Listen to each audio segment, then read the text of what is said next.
Hi, everybody. My name's Jason. I'm Caden. I'm Jaden. I'm Eli. And we are the Yahoo and the Torah channel. We thank you guys very, very much for hanging out with us. We appreciate it. It is a weekday, and we are going over the word of our Messiah, and it is a wonderful word. We are the family who believes what, Cade? The law, saving commands are for all generations, that we don't need them anymore, that they are blessed. Everything we have should be to live for the commands, and that the commands should be what our goal is to complete what we should be doing as Yahushua did. We should be living to walk perfectly as we can. And who's our Messiah, Eli? He is the son of the Creator. His name is Yehoshua Mashiach. His name is not Jesus because there are no J's in Hebrew. His original Hebrew name is Yehoshua. Yes. And so here we are, guys. And so we will read a spectacular reading today, and we will begin right here.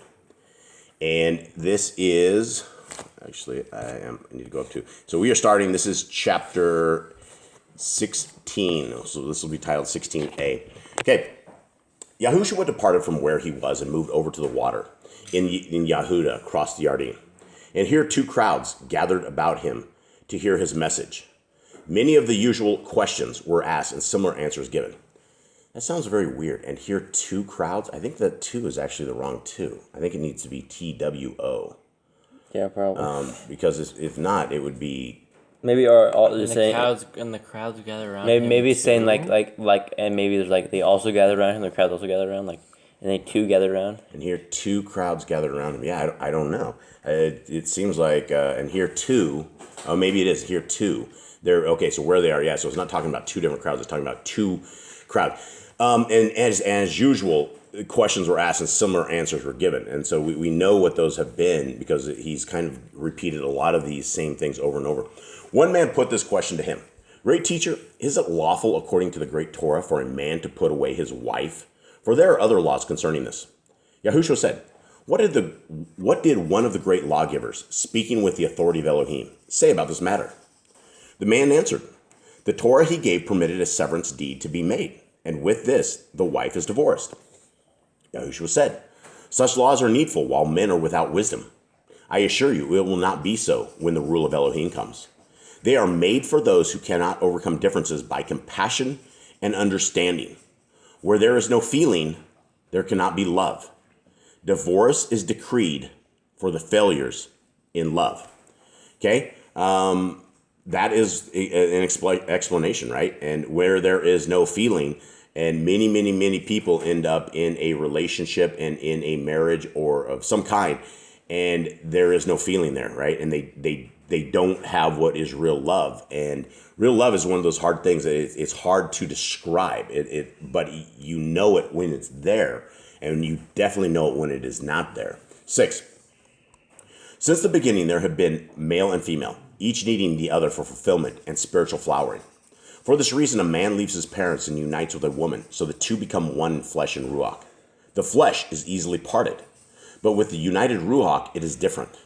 Therefore, when 2 are joined together in the union of love, let no act of man sever them from each other. Okay, you guys catching this? Yeah. What do you guys got? Basically, 2 people are united in spirit. No man should separate these people. It's something that Yah has put together. When a man and woman truly love each other, they are it's put together by Yah. Yeah, and it is more spiritual than it is a physical thing. It is where you are supposed to be bonding 2 ruachs, 2 spirits. So you're female, then male. They're supposed to be bonded through this. Okay, 7. Fornication occurs in marriage as well as outside of it.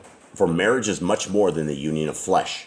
And whoever divorces his wife and marries another commits adultery and ruach against the one who is his true wife. Should a wife divorce her husband and marry another, she too commits spiritual adultery. Okay?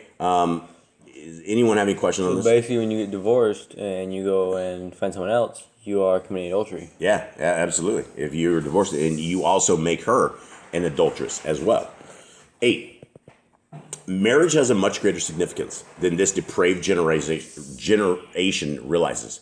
For it enters into marriage thoughtlessly and irresponsibly, and then cries, loose us from our obligations, for we have failed and cannot stand the bonds of the covenant. And It's by worse now than it was then. yeah, and nowadays it's very, very easy. I mean, people get married and then they get divorced the next day, literally. You can go get an overnight marriage in Vegas. You don't need anything. People shack up all the time, and they're all they marry up, and then they run away from it. And so that isn't what real marriage is. Marriage is the bonding and the combining of two separate people, the spirit, not a physical thing. 9. After this, a disciple came to Yahushua and said, Master, enlighten me.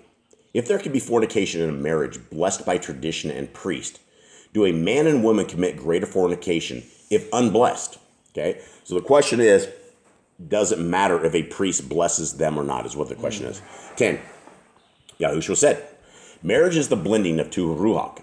Fornication is the joining of flesh. Nothing done or not done changes this. But if a man and woman be married in the sight of Yahuwah and not before a priest, let this union not be lightly put apart. For I assure you that no future marriage blessed by priest or otherwise will be a marriage in Ruach. It will be no more than fornication. You said a marriage in front of a man is kind of useless. Yeah. If it's not before Yahuwah, then it's just going to be cheating on each other. Yeah, the only thing that a marriage before a man does is get you legal in whatever country we are all captive in. Right? Wherever we have woke up and we are in captivity. A lot of us are in North America, which is Babylon. A lot of us are in other places, and everybody has rules for marriage. You go before somebody, you pay them, $25 to get a marriage certificate, and you go before a judge or you go before a priest or something, and they, legally they put you together. And at that legal point, that really means nothing. And when it comes to spirit, I mean, you can have a priest do this, but if your spirits are not bonded, if you do not have that marriage ruach togetherness, the marriage will never ever make it. 11. The following morning, Yahushua and 5 disciples had not gone far along the road when a man came running after them, saying, Master, what must I do to know the joys of immortality and glory? I know you teach goodness, but though I do my best, I find it difficult among so many pleasures. Yeah, this is one of these things, right? It's hard, right? We live in a world of lots and lots and lots of pleasures. You can do what you want to do in this world, but that is what free will is all about. Free will has been given to us so that we are able to either accept and obey our Creator, or we can live like hell and end up in hell and do whatever we want to do, right? So there's only one way in. 12. Yahushua said, you have the commandments of Moshe. Keep these faithfully as interpreted by the fullness of the Torah. But to these, 2 more are now added, which shall be just as faithfully obeyed. Act towards your others as you would have them act towards you, and love your neighbor as yourself. We pretty much already had those commands. Yeah, we have. We've heard this before. Well, I mean, Messiah has told us this before, right? Love our neighbor as ourselves, and But he didn't say it was the only 2 commandments. he did not say it was the only 2 commands. He said follow them all, and then I add these 2 for you. Yes, exactly. And the Christians will go, well, there's only 2 commandments, and they believe that loving their neighbor as themselves and loving our Creator with all their heart, mind, and soul are the only 2 commandments that they have, while they obviously don't love our Creator with all their heart, mind, and soul, because there are a ton of commandments, and if you did love Him with all your heart, mind, and soul, you would love His commandments. Okay, 13. The man said, if only I could be as good as you. Yahushua answered, do not call me good, for no man made in the mold of man is wholly good. If I were not made in the same mold as man, I would not be subjected to his tests and trials, and without overcoming these, could not be wholly good either.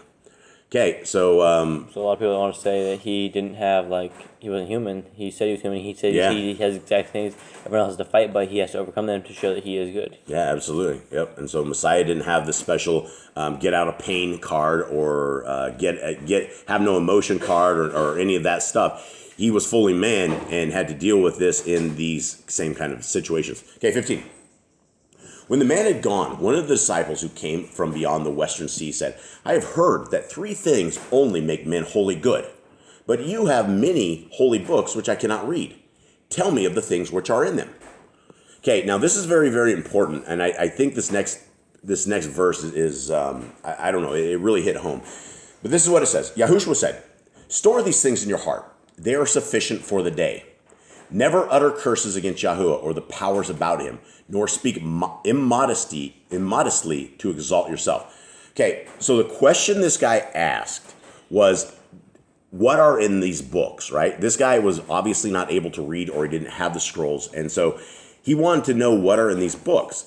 Messiah says the first thing, and this is for somebody who doesn't have anything, right? If you've never been trained up in Torah, if you've never been trained in anything, let us begin right here, right?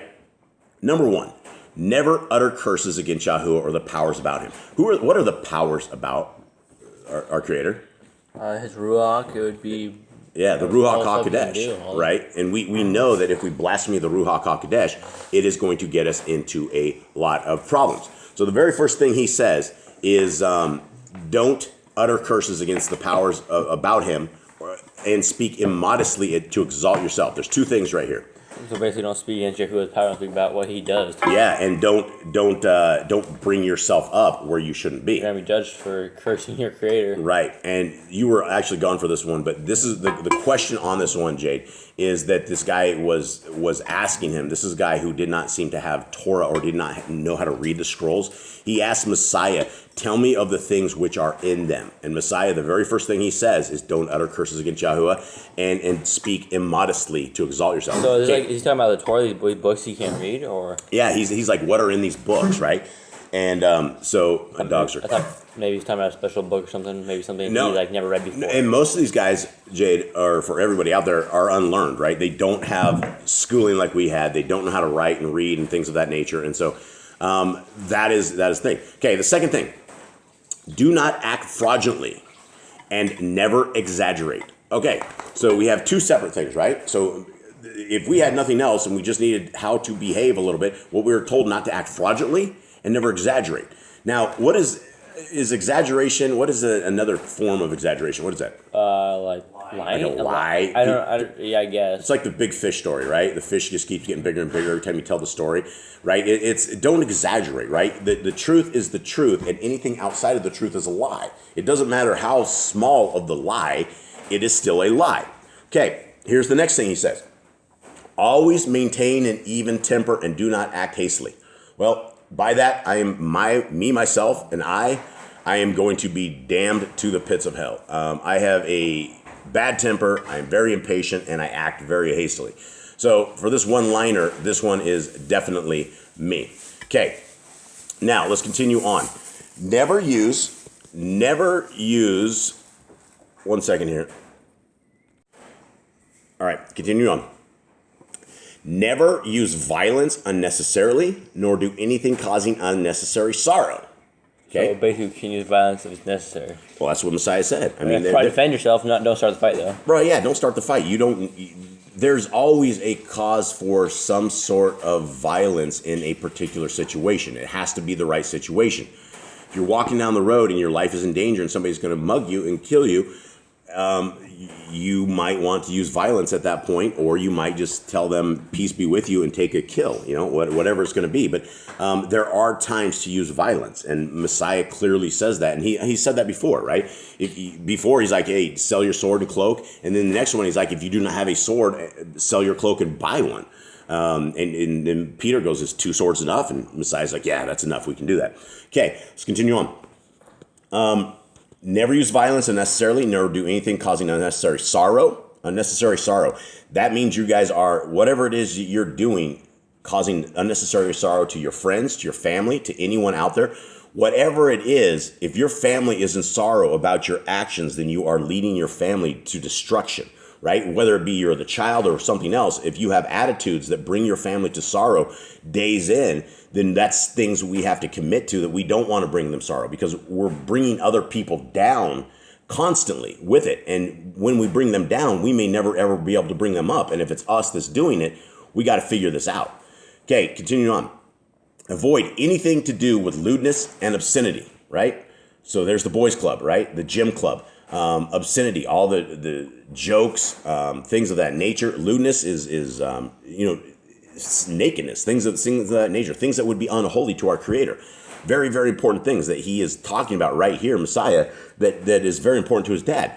Commit no slander and speak no gossip, right? If you're sitting on Facebook, I don't know how you could ever not know or speak gossip if you're hanging out with people of that nature. That's what Facebook and all those things are about. Never make mischief, so strife is brought into the lives of others, right? Don't destroy other people's lives. Tell no lies. Be humble and without being servile, and be clean in all ways. So does being clean mean you need to take a shower every single night? Or what does that mean?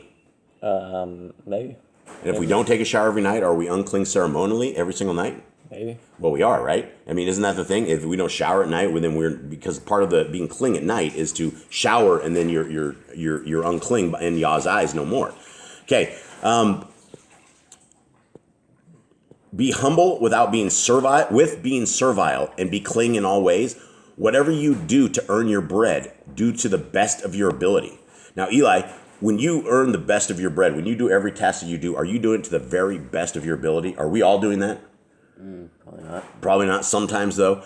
If we are not doing the very best of our abilities, then right out of the gate, we're breaking be fruitful Torah commands, right? We're told to be fruitful. We are told to be in all our ways. And if we're messing with our daily obligations, it's a problem. We need to do the best of our ability. Fulfill all your daily obligations. There we go. And in the time left to you, serve a cause which is good.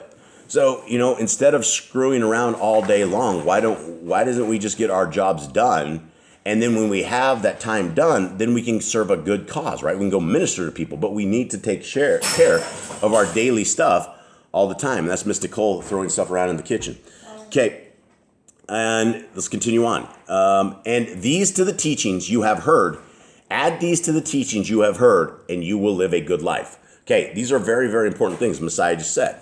Okay, anyone have any kind of updates on this? Basically, you just wrapped up in the entire Torah in one. That's basically how kind of like the Torah summed up. If you had to condense it as small as you could, tell as fast as you could, that'd probably be the best way to do it. Absolutely, because but you just add you just add basically keep the faith in Yahushua in the end. You just add that to the end of that. Right. Yeah, absolutely. This is beautiful. Okay, 17. And another disciple said, a good man soon loses his friends.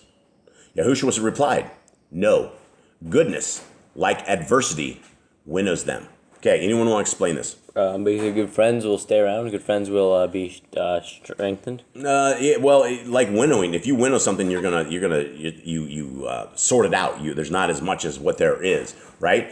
A good man soon loses his friends, and the Messiah says, no, goodness, like adversity, winnows them. Basically, lose your friends due to goodness. No? If you're too good, right? And that's a lot of these people in this world like you for what you have and not for who you are.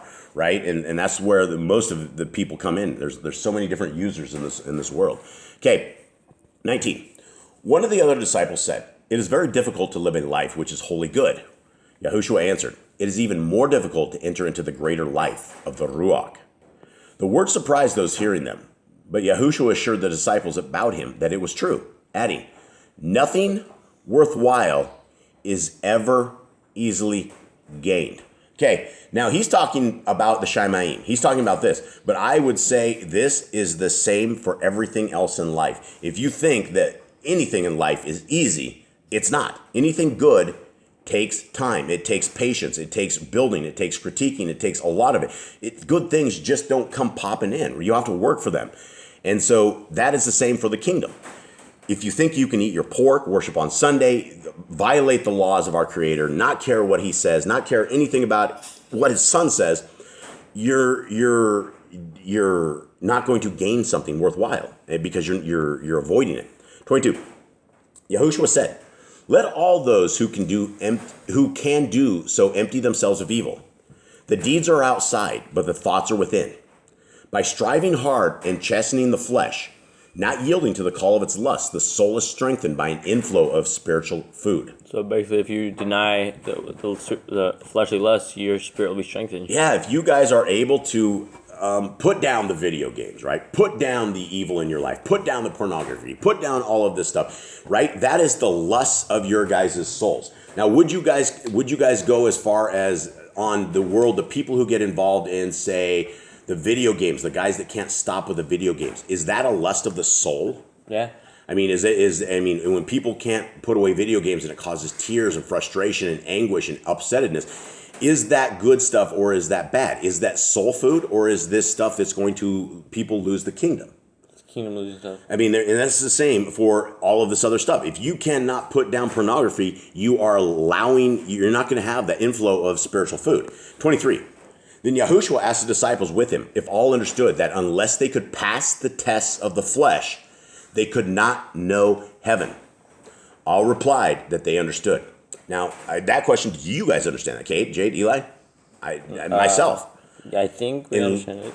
If you cannot pass the test of the flesh, you will not know the Shamayim, right? Very important stuff to understand. We need to get our ways right in everything. 24. A disciple asked, how long must men be subject to death? Yahushua replied, so as long as women bear children. Another asked, what is the food of the Ruach? Yahushua said, the truly hungry man eats bitter things and enjoys them. Even so does the hungry Ruach thrive on the bitterness of the world. The body is not nourished by bitterness and therefore enjoys food supplied by every healthful plant. If the Ruach is to be made healthy, the body must be subdued. For either the body is master or the Ruach is. So basically, either your body is your master or your Ruach is your master. Yeah. And you basically have to make a decision. Do you want to live like the world or do you want to be in the kingdom? Yeah. Because whatever you make your decision now depends on how your eternal life will be like. Absolutely. And if you're sucking down that bacon and enjoying that is not the food of the Spirit.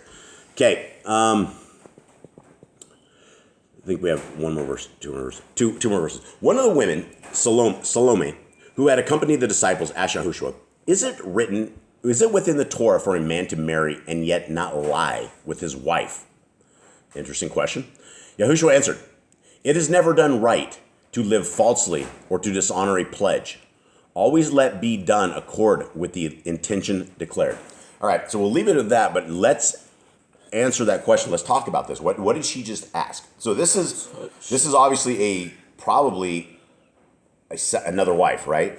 A dude that had multiple wives would be my guess is the question on this.